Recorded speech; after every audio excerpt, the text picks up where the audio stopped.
यानी कि हम अभी भी अंग्रेजों के गुलाम हैं? नहीं, अंग्रेजों से तो हमें 1947 में ही आजादी मिल गई थी। अच्छा, तो अब तो हमारे अपने लोग देश चलाते होंगे ना? हाँ, तब तो देश काफी आगे बढ़ गया होगा।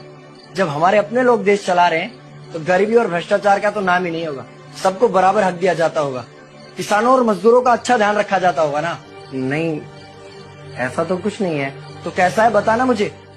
कैसे हमारे अपने नेता, हमारे आजाद भारत के नेता, 100 साल हो गए मुझे गए हुए, बताना। हमारे अपने नेता वो तो अपनी जेबें भरने में लगे हुए हैं। आने वाली 7 पीढ़ियों को नहीं बल्कि 700 पीढ़ियों को ना कमा कर खाना पड़े उस चीज के इंतजाम में लगे हुए हैं। तो तुम लोग क्या कर रहे हो और हमारे देश का युवा क्या कर रहा है? हम लोग तो इंस्टाग्राम पर रील्स देखने में बिजी हैं। यानी कि हमारी कुर्बानी का देश के लोगों पर कोई असर नहीं पड़ा।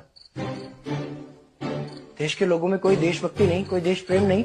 नहीं, ऐसा नहीं है। आपके लिए और देश के लिए बहुत प्रेम है भारत के लोगों के दिलों में। हर 15 अगस्त और 26 जनवरी को तिरंगा फहराते हैं, पूरे जोश के साथ भारत माता की जय बोलते हैं और आपकी डीपी भी लगाते हैं। और भारत और पाकिस्तान के क्रिकेट मैच के दौरान तो हमारी देशभक्ति पीक पर होती है। तुम इसे देशभक्ति समझते हो? तो फिर क्या है देशभक्ति? अगर तुम्हारी देशभक्ति समाज को सुधारने में, गरीबों को अच्छी शिक्षा या बराबर का हक नहीं दिलाती तो कोई काम की नहीं है तुम्हारी देशभक्ति। भ्रष्ट नेताओं और सरकार के खिलाफ आवाज उठाओ, लोगों को एकजुट करो। लेकिन अगर हमने सरकार के खिलाफ आवाज उठाई या नेताओं से सवाल पूछे तो हमें एंटी नेशनलिस्ट कहा जाएगा या हमें गद्दार करार दे दिया जाएगा। तो डरता है। 23 साल का था मैं जब अंग्रेजों ने मुझे फांसी पर चढ़ा दिया। मुझे तो आतंकवादी कहा गया था। अगर अब नहीं जागे तो ये देश सोता रहेगा। ये सरकारें, ये नेता देश को बेच खाएंगे।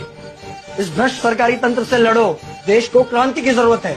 क्रांति यानी कि हमें हथियार उठाने होंगे, बंदूकें उठानी होंगी जैसे आपने उठाई थी। नहीं, हमारी क्रांति विचारों की थी। जब अंग्रेजी हुकूमत ने हमारी आवाज नहीं सुनी तो हमने और जोर से आवाज लगाई और अपने विचार रखे। और क्रांति केवल सत्ता को बदलने तक सीमित नहीं है, बल्कि इस भ्रष्ट अन्यायी तंत्र को जड़ से उखाड़ कर फेंकना है। पर ये होगा कैसे? अपने आसपास से शुरुआत करो।